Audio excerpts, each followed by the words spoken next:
now we have the results. A is attempters, and NA non-attempters. Now, again, the study showed that there was no real difference between the acculturation and the family beliefs, right, in the attempters and the non-attempters. That does not mean that these were not considered stressors, right, or points of conflict. It just means that it wasn't very different between, again, the girls that tried suicide and the girls that didn't. They're as stressful for one as for others, right? So, again, important to understand because we still need to pay attention to these. We can't just leave them to one side. But what they did report was basically a lower mutuality in the relationship between the mothers and the daughters. The attempters also rated their mothers lower in the capacity to communicate, to support, and in their affection. So right now we start thinking, okay, now we need to work on the moms, right? Because the moms, we have to look, do they have a capacity for affection? Do they have a capacity for communication? So I'm thinking right now, okay, these are the things that we need to target in treatment, right? So we're actually talking about the moms. So we can also almost find a conclusion right now, or come to the conclusion that it's not only about individual therapy with the kiddos. It's about bringing the parents in, bringing the moms in, and the moms learning these aspects. So these might be the target points, the target factors in the treatment. Comparing the adolescents to the mothers, both, like we talked about, it's easier for the girls to become acculturated, right? So again, there isn't a difference between the attempters and the non-attempters. The kiddos are as equally acculturated compared to the moms, right? And the moms were as equally acculturated. So it doesn't seem like that is necessarily a factor in the suicide attempts. And I just reiterate, because this is a stressor though. It's a big stressor for the Hispanic population. The attempters and the non-attempters put less value, in other words, the girls put less value on these family beliefs than the mothers did. So for the mothers, it's still important for the sacrifice to the family, right? But then you think about it, is that only cultural or is that just part of being a mom? So it's those two things, right? As a teenager, you don't have that maternal instinct yet. So you don't have that sacrificing feeling for your whole, your 5-year-old brother, again, should be taken care of by your mom, not necessarily by yourself, right? But in the family beliefs, for a Hispanic mom, that's not the case. You should always take care of your 5-year-old brother before anyone else and before yourself. But again, there wasn't a big difference in that. Again, it is a factor and a stressor for depression and anxiety and all those other things. In the attempters and non-attempters, those girls felt that there was a lower mutuality than the mothers did. In other words, think about it this way. The girls in general think that there's less mutuality in communication with the moms than the moms think, right? So the moms in general think that communication is pretty good. They think they're able to communicate, right? In the mutuality, that it's a back and forth thing. And but there were, for the attempters, the moms that were the moms of the attempters, there was more of a difference. Now the thing is that when you ask a mom after their child has attempted suicide, whether they thought there was good communication or not, that information might be skewed because they might come to the conclusion that, they did try to kill themselves. Maybe I wasn't doing such a good job, right? But if you happen to ask them before or maybe at a different time, they might say, oh yeah, everything's great, everything's perfect. So people tend to examine themselves more in a moment of crisis, or at least after that. So that's one of the difficulties in these studies as well, is the timing, right? So a mom tends to be more critical of herself after all this crisis has occurred. Then we have the attempters and the mothers, there was a significant difference in communication, support, and affection than the non-attempters, okay? The perception of the attempters and the attempter's mom was much different, just like we said, than with the non-attempters and their mothers. They were kind of on the same page, kind of. So the quality of the adolescent relationship with the parents, where you negotiate the autonomy and the relatedness to the family, can protect the risk of the suicide attempts, but it is not the highest predictor. The predictor, again, we come to is the communication with the mom. Okay.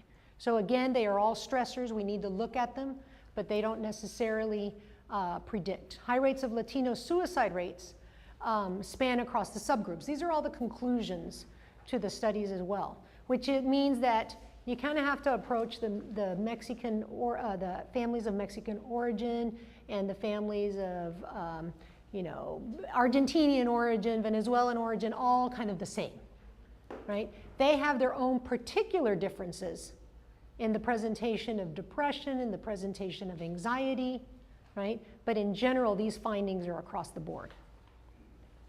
And like we've mentioned lots of times, acculturation doesn't seem to be the only role. Why they make such a big deal out of this in the study is because there are a lot of studies, right, about acculturation and looking at culture and looking at, you know, how culture affects depression, how cultural issues contribute to anxiety, to conflict within the kids and within their families. What would be the target factors in treatment? When you see the main difference between the attempters and the non-attempters was the perceived quality of their relationship with the mother, right? And the perceived quality was the mutuality, the back and forth, the getting each other kind of thing.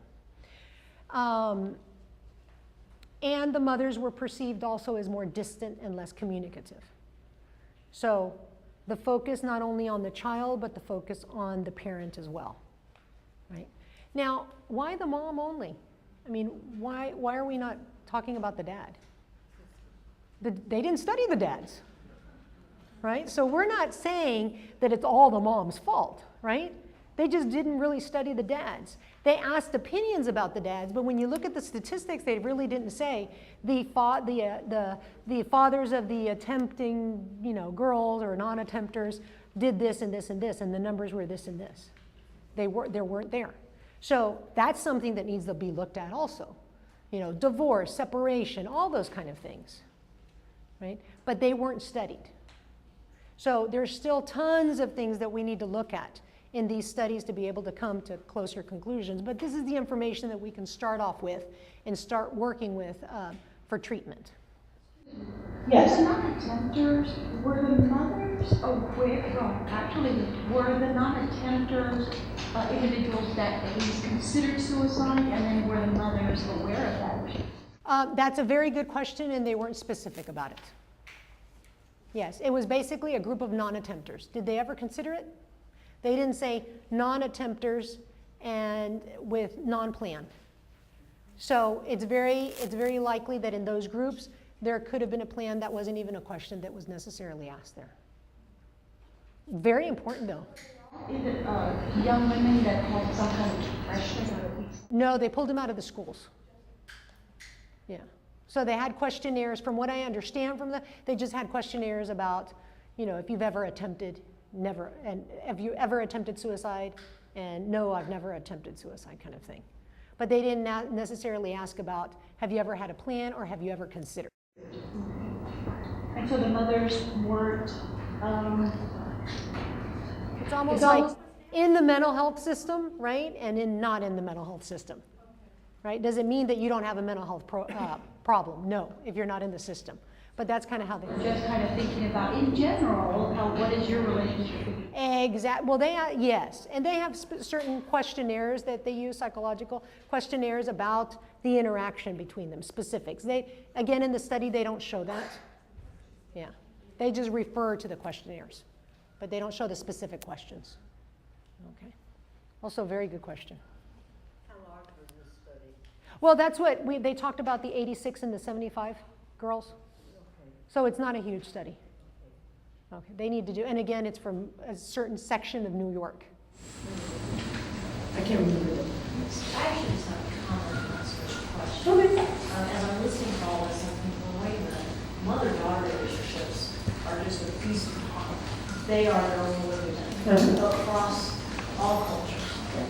And so much of this, with the exception perhaps of the adulteration process,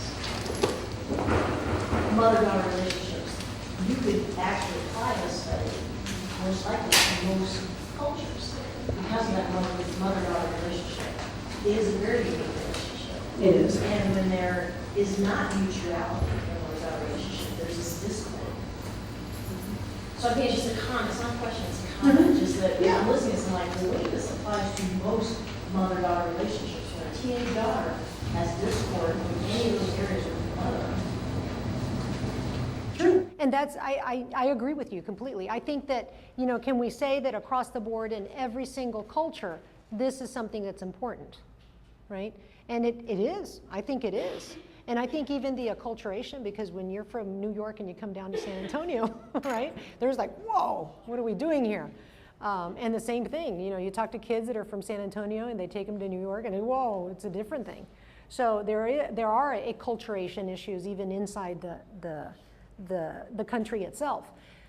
But I think the purpose of the whole thing was that they identified a high-risk group and then they go, okay, what do we need to do and what do we need to do now? Because I still think that there has to be many more studies that define all these, you know, like, is there a higher risk with the working moms and the non-working moms? You've seen now that they just came out with how the population of that are under the poverty line in the States has really increased right now. So how much does the financial and economic status affect? So there are tons of factors. Yeah, tons of factors, but I think that right now what they were trying to do with these studies is, what do we need to do now? What's going to be the biggest impact, right? But they only studied certain factors. So maybe we're missing out on a completely different factors that we haven't even talked about, or we're not even considering in the Hispanic population. Okay, now we saved the best for last, which is treatment. What are we going to do about all this? We mentioned it before in the talk already. The treatment calls for emphasis on family therapy. So our resources of energy, our economic resources, our financial resources, our manpower is probably best served in family therapy with the girls than in individual therapy. Because like we found, or like it was found in this study, it's about the interaction and the communication. It's not about something with that individual. So does this exclude individual therapy? No. But is individual therapy alone going to work? Probably not. Right? And we're not even talking about the specifics of, are these individuals, you know, do they have major depressive disorder or what psychopathology there is? Obviously we need to integrate the psychiatrist as well to be able to do, you know, and the psychologist for studies, just because we need to identify the individuals if there is some mental health issue and not just the communication. That's a statistic that I didn't see anywhere really, is how many of these girls that were attempters were actually eventually diagnosed with a mental health illness, like a mood disorder or like depression or anxiety. So we didn't address that. I can, you know, say without numbers that that has to be a big factor also that contributes to the suicide attempts. Primary prevention, what would that be? It's in the schools. That's where we can get everyone kind of together, right? Starting in the middle school, because we see that the numbers are higher between 9th grade and 12th grade. So why wait until those numbers increase there? We have to do the prevention beforehand. So that would be in the middle schools. Okay.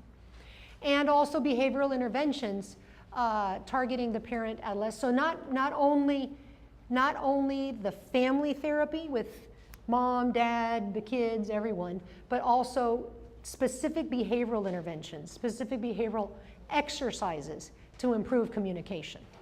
So that's in general the treatment. We're not, the study doesn't talk specifically about what the behavioral interventions are going to be, okay?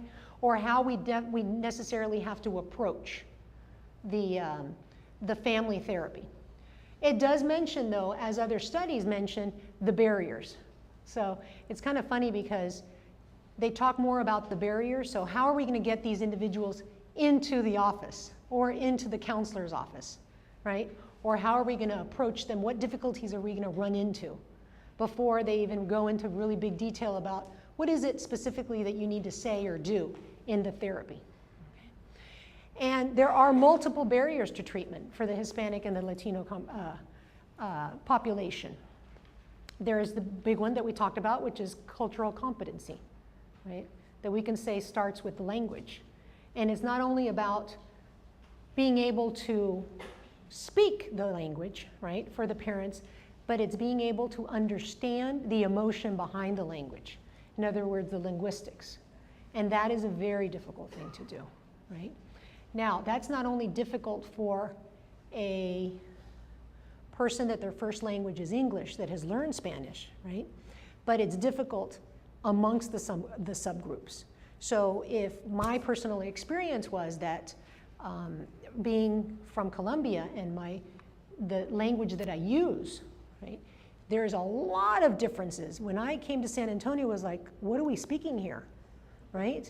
It's Spanish, but there's just, you know, of course we use the slangs, right, are very different. Just the expressions, many of the expressions about emotional expressions are very different.